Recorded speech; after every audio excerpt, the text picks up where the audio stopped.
Mobile phone किसी के हाथ से छूटता नहीं है और गर्दन पे किसी का ख्याल जाता नहीं है। मेरे को पता चल गया मेरे अंदर बॉम्ब है कि हमारे पास टाइम कम होता है और डिसीजन जल्दी लेना होता है। हमें देख करके ये पता चल जाएगा कि अगला 6 घंटे में इसका बचना मुश्किल है। खुशनसीब हुए तो सिर्फ एक तरफ का हाथ पैर जाएगा और बात करना चला जाएगा, बेहोश तक भी हो सकते हैं। सर्जरी जो है, शल्य चिकित्सा यहाँ शुरू हुआ है इंडिया में।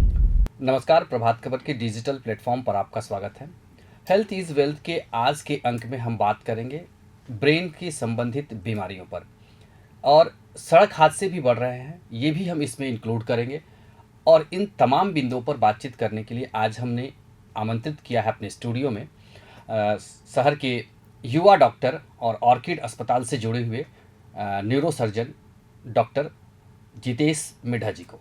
सर, आपका स्वागत है। और सबसे पहला एक सवाल जो है आज की जो सिनेरियो में है कि सड़क दुर्घटनाएं तेजी से बढ़ी हैं, वजह क्या है? वैसे हम लोग जानते हैं वजह, लेकिन आपसे जानना चाहेंगे कि वो कहाँ लैक है, कहाँ कमी है, जिससे इतनी ज़्यादा मात्रा में ब्रेन से मतलब चोट खा करके लोग अस्पताल पहुंच रहे हैं। देखिए, आजकल देख ही रहे हैं दुनिया कितनी तेज़ी से बढ़ रही है। तो जो इंडस्ट्रियलाइजेशन का व्यू चल रहा है वो गांव-गांव में पहुंच रहा है। जो ऑटोमोबाइल्स है, हर एक छोटा लड़का या जो भी एक यंग आदमी आता है, सबसे पहले उसे होता है हम कैसे अपनी बाइक खरीदें, और फिर उसके बाद होता है कैसे उस बाइक को गाड़ी में बनाया जाए। तो इस दौर में साथ ही साथ ये बोलूँगा, जो ट्रैफिक रूल्स का उल्लंघन जो हो रहा है वो सबको देखा जाए तो काफ़ी छूट और काफ़ी लिबरलाइजेशन आई है। एंड इस कारण से रोड एक्सीडेंट्स बहुत ही ज़्यादा मेजर हो गए हैं। पहले भी थे, बट जिस तरीके से इंडस्ट्रियलाइजेशन इंडिया के कोने कोने में पहुंच रहा है आजकल, यही बात है कि इनकी सेवाएं जो कि एक चोट लगा हुआ आदमी को होना चाहिए, जो आजकल स्पेशलाइज्ड ट्रॉमा सेंटर से मिल रहा है, तो वो देश के कोने कोने में अब पहुंचने लगी है। जी, एक तो आपने बताया कि व्यवसायीकरण ज़्यादा ये सब होने की वजह से, और इच्छाएं लोगों की, हर की यूथ को भी कि बाइक हो, बाइक के बाद गाड़ी हो, तो क्या ट्रैफिक रूल्स पालन करना ज़रूरी नहीं है उनके लिए?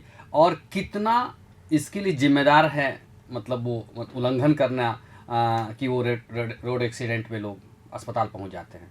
देखिए, ट्रैफिक रूल्स और उसका पालन करवाना तो मेरे स्कोप के बाहर है, बट जो एक्सीडेंट्स होते हैं कई बार और मैक्सिमम टाइम आपकी गलती की वजह से नहीं होते हैं, वो सामने वाले की गलती की वजह से होते हैं, या आपके इस डिसीजन की वजह से होते हैं कि हम उसके लिए थोड़ा सेफ रहें। तो जब एक आदमी को एक्सीडेंट हो चुका होता है उसके बाद उसका रिस्पांस टाइम बहुत ज़्यादा ज़रूरी आ जाता है। हम उस विषय में ज़्यादा चर्चा करेंगे इस बारे में कि एक्चुअल में जो एक पेशेंट को एक्सीडेंट हो चुका होता है तो कई बार वो पेशेंट बचाने लायक स्थिति में होता है, क्योंकि सबसे पहले जो बात आती है वो होती है कि पेशेंट होश में है कि नहीं है। एक बार अगर हमें बेहोश पेशेंट मिलता है तो बाकी सारी चीज़ों को परे रख करके पहले उसके जान को सबसे ज़्यादा अहमियत दी जाती है कि कल वो बात कर पाएगा, चल पाएगा, वो सारी चीज़ें हमारी डाउन द लेन आ जाती है। उसे हम दोबारा 6 घंटे, 12 घंटे, 24 घंटे में एसेस करेंगे, बट सबसे पहले उसके लिए जो एट दैट पॉइंट ऑफ सबसे ज़रूरी होता है कि उनकी जान बचाना। इस विषय में मैं थोड़ा डिटेल में ये बोलना चाहूँगा कि इसी कारण से न्यूरोसर्जन और न्यूरोसर्जरी को कोने कोने में और छोटे मोटे जो शहर हैं सब जगह पहुंचना चाहिए। ये इम्पॉर्टेंट नहीं है कि आप आज चोट लगा है एंड आप आज दिल्ली जाके कराएं या कलकत्ता जा कर के कुछ कराएं, आपका इलाज जल्दी हो, ये ज़्यादा इम्पॉर्टेंट है। जो गोल्डन आवर बोला जाता है, ब्रेन के सेल्स बचपन से ही हमें सबको पता है कि एक बार डिस्ट्रॉय हो जाते हैं तो वो वापस नहीं आते हैं। जनरली बच्चों में जो देखा जाता है काफ़ी बढ़िया ग्रोथ होती है। इसी तरीके से अगर कोई बच्चों में ट्यूमर या एक्सीडेंट हुआ हो तो उनका ऑपरेशन का बाद अगर सक्सेस होता है तो उनकी रिकवरी बहुत अच्छी होती है। बट बड़ों में यही प्रॉब्लम होता है कि हमारे पास टाइम कम होता है और डिसीजन जल्दी लेना होता है। इस कारण से जो सबसे निकट हॉस्पिटल है उसमें जल्दी पहुंचना ज़रूरी है। आपने गोल्डन आवर की बात की सर, ये बहुत महत्वपूर्ण मतलब एक शब्द है बोले तो, कि ये गोल्डन आवर कितना होना चाहिए और कब पहुंच जाना चाहिए एक मरीज को या घायल व्यक्ति को? देखिए, ये हर एक व्यक्ति, जो घायल व्यक्ति है उसके ऊपर डिपेंड करता है। जनरली क्या होता है, इसको हम लोग ट्रायड सिस्टम कहते हैं। जनरली जो व्यक्ति होश में है, बातचीत कर सकता है, उसे एसेस करने के लिए 6 घंटे बाद भी काफ़ी है। लेकिन कई बार क्या होता है, एक्सीडेंट और दुर्घटना इतने ज़्यादा बढ़ जाती हैं कि उसका जो वह मतलब इम्पैक्ट है, उसको हम लोग को तुरंत एसेस करना होता है। एंड कई बार इम्पैक्ट एसेस करने से पहले ही उसका इलाज शुरू कर देना होता है। पेशेंट बेहोश है, हो सकता है वो 10 मिनट के लिए बेहोश हुआ हो, लेकिन हमें वो कंसिडर नहीं करना होता है। जिस स्थिति में पेशेंट हमारे पास आता है, हमें उसका इलाज तुरंत से तुरंत करना होता है। एक तो ये भी जानना चाहिए कि जैसे मानिए अस्पताल में ये एक तो न्यूरोलॉजी वाले या ये ब्रेन के जो दुर्घटना के बाद जो घायल अवस्था में आते हैं, एक तो सर्जरी कब करनी चाहिए, ठीक है, और अचानक तो सर्जरी नहीं कर सकते हैं। सर्जरी के लिए कुछ कुछ क्या उस गाइडलाइंस हैं कि मरीज इस अवस्था में हो तभी सर्जरी करें, नहीं तो उसे दवा पर ही रख सकते हैं। तो वो एक थोड़ा डिफरेंसेस जो हैं। डिफरेंसेस में अगर आपको पर्टिकुलरली बताऊं तो एक्चुअल में ये समझना बहुत ज़रूरी है कि सर्जरी जो है, शल्य चिकित्सा यहाँ शुरू हुआ है इंडिया में, ठीक है। आपका जो सबसे पहला प्लास्टिक सर्जन, सुश्रुता, सारे सर्जन्स यहाँ से शुरू हुए। एंड आज भी हमारी आम जनता सर्जरी को आपकी तरह, जैसे सर्जरी कितना जरूरी है, हाँ, वो ये भय डर हाँ, और डर ये भय से रुक के पीछे हटते और सोचते हैं कि आज नहीं कराएंगे, कल कराएंगे, कल नहीं कराएंगे, परसों कराएंगे। इवन दो जब उनके पास ऑप्शन आती है लाइफ एंड डेथ की। मैं अपने पर्सनल प्रैक्टिस में भी अभी पिछले कुछ महीनों में ये सीख चुका हूँ कि डर बहुत है जनता में, लेकिन इस डर को हटाना, आज भी मैंने एक पेशेंट को इतना बताया है कि मैं आपकी रिपोर्ट्स देखने से पहले बताना चाह रहा हूँ कि आपको एक ओपन माइंड के साथ आना पड़ेगा, ठीक है। हर एक चीज़ जो सिखाया जा रहा है और जो बताया जा रहा है हमें, उसके एक पैनल के थ्रू बताया गया कि इस पेशेंट को तुम सर्जरी दोगे तो उसके सही होने के चांसेस इतने हैं, और अगर नहीं करोगे तो इतने हैं। और हम उसी प्रकार से आपको आपके सारे चॉइसेस के साथ बताएंगे कि आप अगर नहीं कराएंगे तो आपके ये लक्षण होने के चांसेस हैं।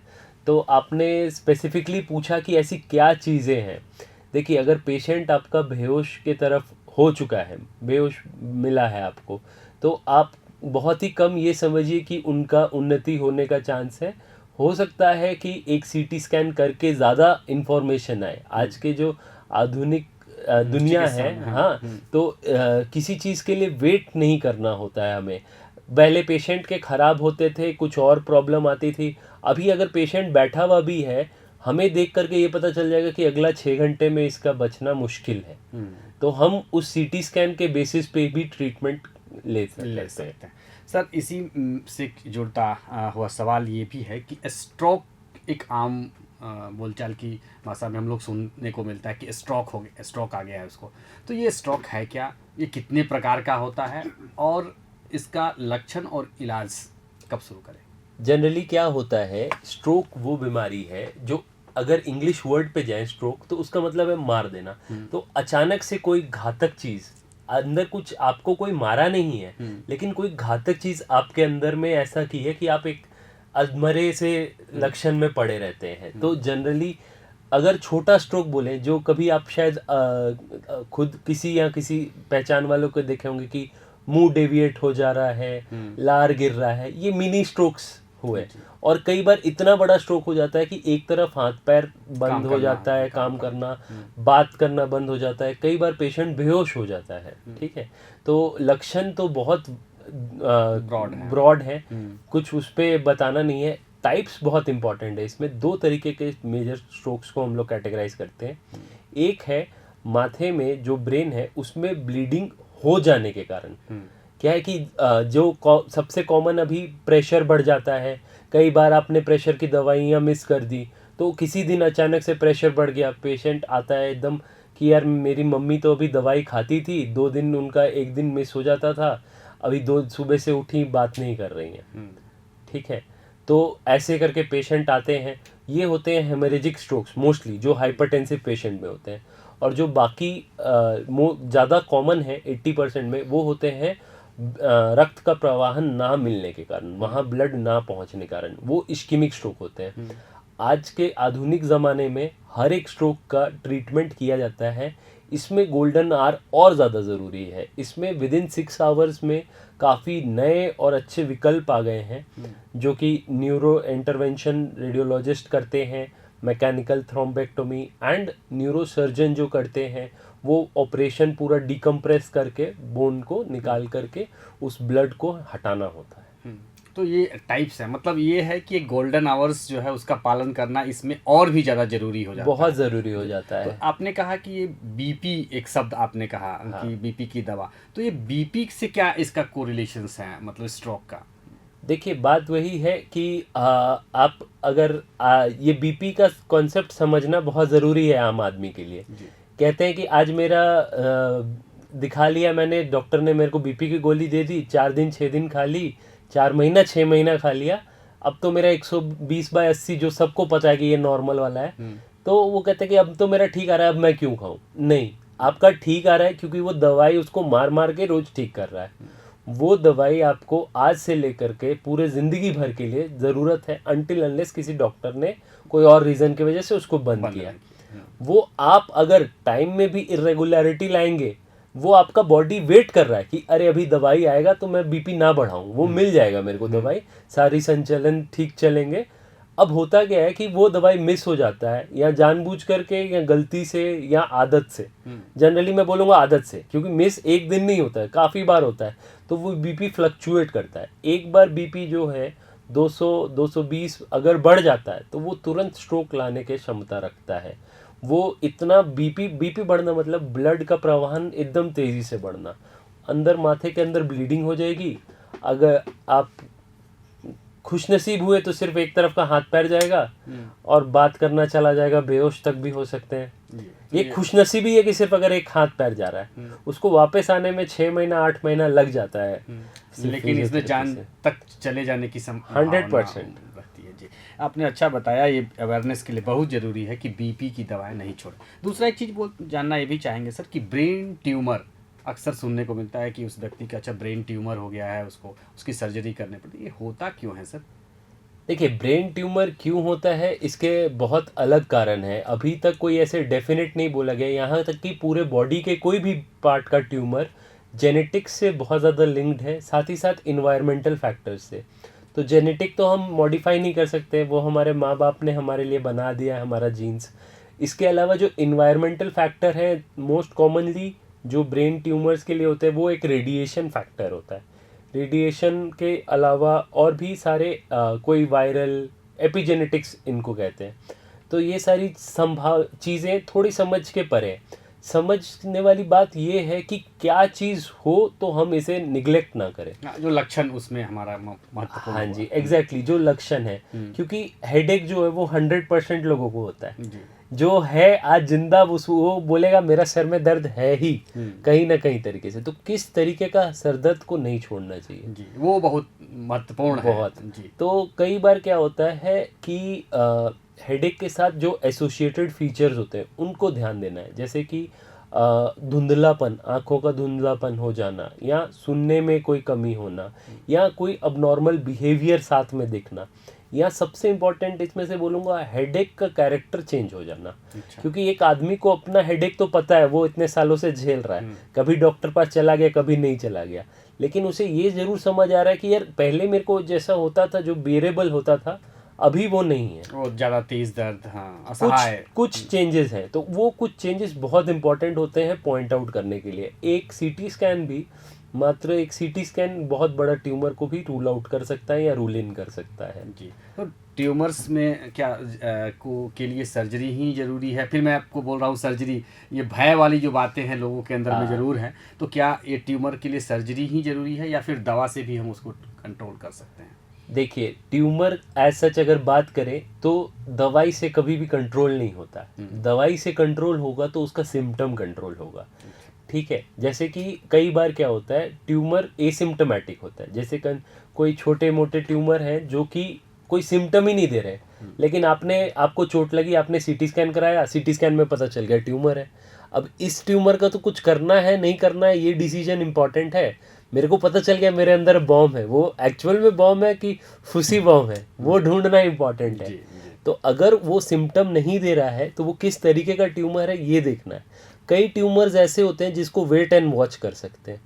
तो मैं अगर सर्जरी से डर है वो नहीं बात है, अगर वो ट्यूमर वेट एंड वॉच करने लायक है तो उसे छोड़ा जा सकता है। साथ ही साथ ये क्लियरली बोलना चाहूँगा कि कोई टैबलेट या किसी चीज़ से उसका रिवर्सल नहीं होगा, वो ट्यूमर ठीक नहीं होगा। उसे हम सिम्टोमेटिक और एसिम्टोमेटिक करके रख सकेंगे, बट ट्यूमर का अगर सिर्फ आपको ट्यूमर आपके हाथ में चाहिए, बाहर चाहिए, तो ही आप टेंशन फ्री सो पाएंगे और कि रहेंगे। सर आप स्पाइन सर्जन भी हैं, तो हमने हाँ तो जी। ब्रेन के पार्ट्स की बात की, अब आते हैं थोड़ा स्पाइन से जुड़ी हुई समस्याओं पर जो आज कॉमन लोगों को मतलब सता रही है बोलें तो। डेफिनेटली एक तो सबसे बड़ी समस्या अभी लोगों के अंदर में है कमर दर्द, पीठ दर्द।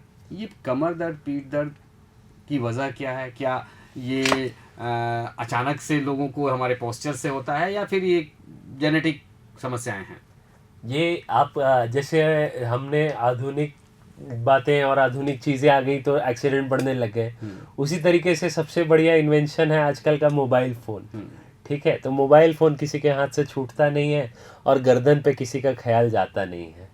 तो स्पॉन्डिलाइसिस जो है वो बैड पोस्चरिंग के वजह से, एंड वो एक दिन का नहीं है, वो आज से है। आज से मतलब आपके यूथ में जब आपने शुरू कदम रखा है, आपके मसल्स एक्टिव हैं, आप बढ़िया है, अगर आप फिज़िकली एक्टिव रहते हैं, अपना डेली का एक नियम बांध करके एक्सरसाइज करते हैं, तो आई डोंट थिंक आपको कभी भी ये प्रॉब्लम आएगी। बट इतना एक्टिव रहना आजकल की दुनिया में बहुत कम लोग चुनते हैं, दैट इज़ द पॉइंट।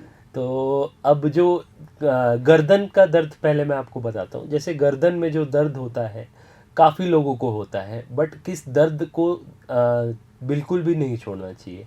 अगर उस दर्द के साथ आपको कोई कमजोरी आ रही है, या हाथ की या पैर की, या एक साइड की या दूसरे साइड की, तो आपको ज़रूर देखना चाहिए। या साथ साथ आपको झंझनाहट आ रही है किसी एक जगह पे, ऐसे जो हम लोग इसको बोलते हैं डर्माटोमल पैटर्न, ठीक है।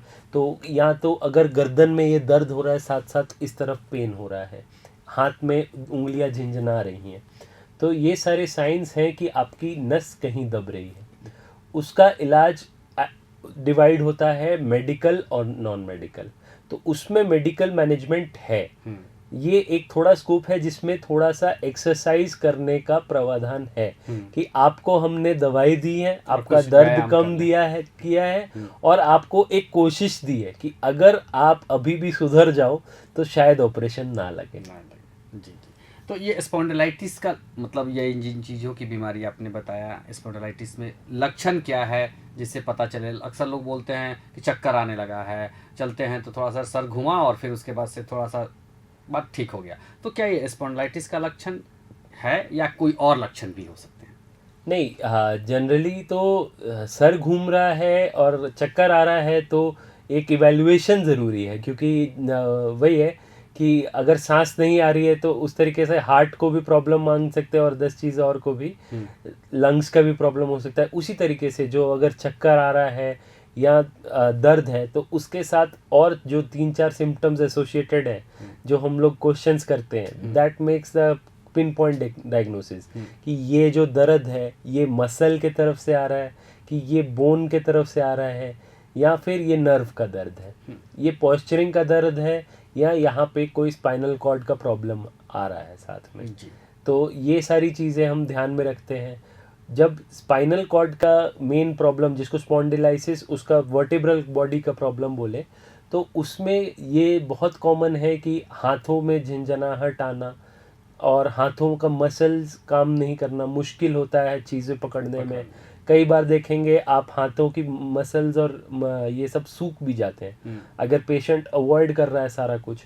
ये सारी चीज़ें देखने को तब आती है जब साथ में एक हिस्ट्री भी कोलैबोरेट करते हैं कि पता चला ये पेशेंट तो प्रोलॉन्ग्ड अपना वर्किंग आवर्स रहता है आज के ज़माने में लैपटॉप के आगे। अदरवाइज जो हमारे पास गरीब पेशेंट आते हैं उनका भी ये होता है कि माथे पे वो सामान उठाते थे काफ़ी, ठीक है। तो इन सारी चीज़ों के कारण जो स्पाइनल कॉर्ड को जो पोस्चर होना चाहिए वो धीरे धीरे ख़राब होता है, एक दिन में नहीं। जी। स्पाइनल कॉर्ड की बात की, स्पॉन्डिलाइटिस की बात हो ही रही है, तो इसमें स्पाइन सर्जरी पे लोगों को बड़ा डर लगता है कि उनके ये भय है कि अगर स्पाइन मेरा सर्जरी हुआ तो मैं खड़ा नहीं हो पाऊंगा, गिर जाऊंगा, इस सब की समस्याएं होती हैं जी। आज जिस तरीके से ये डर था वो पहले के ज़माने में रीजनेबल भी था, क्योंकि क्या होता था आज से 10 साल पहले 20 साल पहले न्यूरो सर्जरी बहुत पुराना ब्रांच नहीं है। न्यूरो सर्जरी आज से 50 साल पहले 60 साल पहले तक माइक्रोस्कोप के साथ नहीं किया जाता है। आज के ज़माने में जो माइक्रोस्कोप एंड साथ ही साथ जो साइंस में एडवांसमेंट हुई है कि आपका अगर कोई नर्व दब रहा है इवन ड्यूरिंग सर्जरी, आप बेहोश पड़े हो लेकिन हम मॉनिटर कर सकते हैं। आपका अगर कुछ प्रॉब्लम हो रहा है लेकिन हम मॉनिटर कर सकते हैं under neuro monitoring, under neuro navigation. कई सर्जरीज तो ये आ गई हैं जो कि हम बात करेंगे कि मिनिमल इन्वेसिव सर्जरी जी। तो उसमें से बिना बड़ा चीरा दिए सिर्फ एक पॉइंट से एक्सरे जो बाहर सी आर्म कहते हैं हम, उनसे देखते देखते हम हड्डी की सर्जरी कर देते हैं जी। तो ये सारी जो चीज़ें आज के ज़माने में आ गई हैं, तो इससे डर कम हो जाना चाहिए, ये कह रहा हूँ मैं जी। डर नहीं होगा ये नहीं हो सकता, क्योंकि ये लिटरेचर में लिखा हुआ है कि ये होने के चांसेस हैं। तो मैं या फिर कोई और न्यूरो सर्जन या स्पाइन सर्जन जो आपका ऑपरेशन करेगा वो आपको डर बताएगा, लेकिन जो परसेंटेज पहले बताया जाता था 50-50 है आपका पेशेंट है आप देख लीजिए, आज मैं पेशेंट को बोलूँगा 1% ऑफ 100 केसेस है, क्योंकि वो जैसे जैसे लिटरेचर बढ़ता है कि हमने ये यूज़ किया कम हो गया, हमने 100 पेशेंट पे ये यूज़ किया सिर्फ एक को प्रॉब्लम आई, तो वो परसेंटेज बेटर आपको डिराइव करता है। मतलब नई नई एडवांसमेंट होने लगी हैं, तो अब वो जो डर था जो स्पॉन्डिलाइटिस स्पाइनल सर्जरी में, वो अब कम होते रहा है। मिनिमल इन्वेजिव सर्जरी भी, ये सब सर्जरी भी आ चुकी हैं। सर एक चीज़ तो सबसे बड़ा बात है, ये बीमारी ही ना हो और हम पीठ दर्द, स्पॉन्डिलाइटिस और स्ट्रोक जैसे इस सब चीज़ों से बचे रहें। हमारा लाइफ स्टाइल कैसा होना चाहिए कि हम स्वस्थ रह पाएँ? बहुत ही बढ़िया और बहुत ही अच्छा क्वेश्चन पूछा है आपने। लाइफस्टाइल सबसे इम्पोर्टेंट है, जो कि क्या है एक इंसान के अंदर का चीज़ है, वो दूसरा कोई बता नहीं सकेगा उसको कि आप ऐसा क्यों जी रहे हो, क्योंकि सब कोई अपने आप को ही जज कर सकता है। तो सबसे इम्पोर्टेंट जो पहले पोस्चरल और स्पाइन की बातें चल रही हैं तो उस पर ही आते हैं। तो जो नॉर्मल एक्सरसाइज है बॉडी की, जिसमें मैं बोलूँगा आइसोमेट्रिक एक्सरसाइजेस बोला जाता है हमारे लफ्ज़ में, तो वो होती है क्या, नॉर्मल स्ट्रेचिंग। कोई आपको नहीं बोल रहा है आप वज़न उठाओ, ठीक है, आप जिम जाओ, नहीं, बट जो नॉर्मल एक्सरसाइज है डेली 15 मिनट स्ट्रेचिंग करो या योगा करो। योगा जो यही चीज़ पे हमारा योगा बना हुआ है, आज हम उसे पढ़ के आइसोमेट्रिक एक्सरसाइजेस बोल रहे हैं जो वेस्टर्न साइंस हमारे पास ला रहा है, बट योगा तो इसी चीज़ के ऊपर बेसिस पे पूरा बना हुआ है। तो अगर हम अपने आप को फिट और तंदुरुस्त रखना चाहते हैं तो ये डेली एक्सरसाइजेस जो है वो बहुत इंपॉर्टेंट है। ये सिर्फ ना केवल आपका बॉडी और पोस्चरिंग को, even it helps your mental impact, and साथ ही साथ जो आज की 10 और बीमारियां हैं जैसे डायबिटीज़ है, हाइपरटेंशन है, ये सारी चीज़ें कंट्रोल्ड रहेंगी एक वेल एक्सरसाइज किया हुआ आदमी में जी। और दूसरी बात, एक बार अगर आपको बीमारी कोई पता चली तो उसे अवॉइड नहीं करना है लास्ट मोमेंट तक, चाहे वो न्यूरो सर्जरी हो चाहे वो कोई और बीमारी हो। अगर उसे जैसे स्पॉन्डिलाइटिस है या स्ट्रोक है, वो तभी आता है जब आपने बीपी की गोलियां नहीं खाई, अवॉइड कर दिया, जब आपने फिजियोथेरेपी नहीं की जो कि काफ़ी ज़रूरी है, उस तरीके से नहीं एक्सरसाइज की, आपने अवॉइड कर दिया, तभी वो बातें बढ़ बढ़ करके एक एक्सटेंट पे आता है कि अब आप ऑपरेशन कराओ। मतलब आप सबसे बड़ी अच्छी बात ये लगी कि आप योग को प्रमोट कर। योग कितना ज़रूरी है आपके हिसाब से, आपके डिपार्टमेंट के हिसाब से? योग हर एक चीज़ के लिए बहुत ज़रूरी है, चाहे वो मतलब दिन का शुरुआत में हो और या फिर आप इवनिंग आवर्स में प्रेफर करें। आप कई बार होता है कि सुबह में लोग जल्दी में रहते हैं, मैं पर्सनली सुबह पढ़ाई करना पसंद करता हूँ, तो एक्सरसाइज और जो जॉगिंग है और जो योग की बात है वो मैं इवनिंग आवर्स में फ्री होकर के, रिलैक्स होकर के करना चाहता हूँ। तो उसी तरीके से वो इंडिविजुअल के ऊपर डिपेंड करता है, लेकिन करना बहुत ज़रूरी है। ये हम जब समझेंगे तब तक पता नहीं बहुत लेट ना हो जाए। साथ ही साथ ये बोलूँगा कि वेस्टर्न साइंस इतना एडवांस हो गया है कि आपको 60 साल के बजाय 80 साल तक ले जा रहा है, 90 साल तक ले जाए, कल को 100 तक ले जाए, बट वो 90 और 100 का क्वालिटी ऑफ लाइफ तब मेंटेन होगा जब आप अभी से या यंग एज से अपने आप को इस तरीके से टाइम दें। आप डेफिनेटली 100 तक भी खींच पाएंगे, not a big thing, but आपको टाइम देना है और क्वालिटी ऑफ लाइफ जीना है तो मतलब बेहतर तरीके से अपने को लाइफ। एग्जैक्टली। तो आपने देखा कि डॉक्टर साहब ने कितनी महत्वपूर्ण जानकारी हमें दी है। उन्होंने बताया है कि मतलब सरल भाषाओं में हमें बताया कि रोड एक्सीडेंट्स में गोल्डन आवर्स का कब पालन करना चाहिए, स्ट्रोक जैसी बीमारी जो हो रही है उसके लिए बीपी पर हम कैसे नियंत्रण रखें, और अपने पोस्चरल और जितनी भी और समस्याएं जो हमारे लाइफ से जुड़ रही हैं वो हम अपने लाइफस्टाइल को सही करके अपने आप में सुधार ला सकते हैं। योग से जुड़िए और लाइफस्टाइल को अपने स्वस्थ रखना है तो लाइफस्टाइल को सुधारिए। अगले अंक में हम फिर किसी एक नए डॉक्टर के साथ होंगे, नए मुद्दे पर बातचीत करेंगे। तब तक के लिए बहुत बहुत धन्यवाद। प्रभात खबर .com, विश्वास वही, रफ्तार नहीं।